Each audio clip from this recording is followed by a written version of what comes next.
আসসালামু আলাইকুম। 18তম শিক্ষক নিবন্ধনের রেজাল্টটা কবে দিচ্ছে এবং যোগদান করতে করতে আপনার কতটুকু সময় লাগবে, এটা নিয়ে আজকের কিছু আপডেট আমরা আপনাদেরকে দেওয়ার চেষ্টা করব। যদি ভিডিওর শুরুতে আমি বলে রাখি, আমি যে কথাগুলো বলছি সেটা সম্পূর্ণ আমার ব্যক্তিগত অভিমত। বাস্তবের সাথে মিলবে কি মিলবে না এটা আসলে সময় আসলে বোঝা যাবে।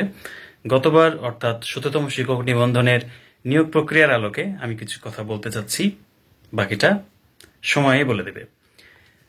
প্রথমে আসি ভাইবার রেজাল্টটা মোটামুটি এই বছরের অর্থাৎ 2025 সালের মে মাসের দিকে শেষ হয়ে যেতে পারে।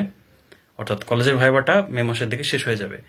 শেষ হয়ে যাওয়ার কিছুদিনের মধ্যেই, হয়তো 10 দিন বলা আছে, বাট 10 দিনের মধ্যে রেজাল্ট আসলে দেয় না, একটু বেশি সময় নেয়। আর এবার হয়তো একটু বেশি সময় লাগতে পারে, কারণ হচ্ছে আমাদের অনেকগুলো পরীক্ষার্থী যেহেতু রয়েছে, সেক্ষেত্রে আমরা 1 মাস ধরে নেই, তাহলে জুন মাসের শেষের দিকে অথবা জুলাইয়ের শুরুর দিকে হয়তো আপনারা এই রেজাল্টটা পেয়ে যাবেন। সেপ্টেম্বর মাসের দিকে হয়তো গণবিজ্ঞপ্তি দিতে পারে। এরপর গণবিজ্ঞপ্তি হওয়ার পরে নভেম্বর মাসে অথবা ডিসেম্বর মাসে কিংবা তার আগেও হতে পারে, এমনকি অক্টোবর মাসের দিকেও হয়তো বা নিয়োগের প্রক্রিয়া বা চূড়ান্ত সুপারিশ আপনি করে দিতে পারে, আপনি হয়তো যোগদান করে ফেলতে পারেন প্রতিষ্ঠানে। তো এই সবগুলোই হচ্ছে একটা সম্ভাবনা।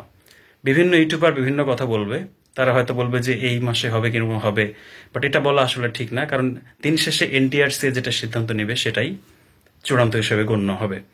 তো এটাই ছিল আমার মোটামুটি আপডেট। আরো আপডেট পেতে আমাদের চ্যানেলের সাথেই থাকুন। ধন্যবাদ।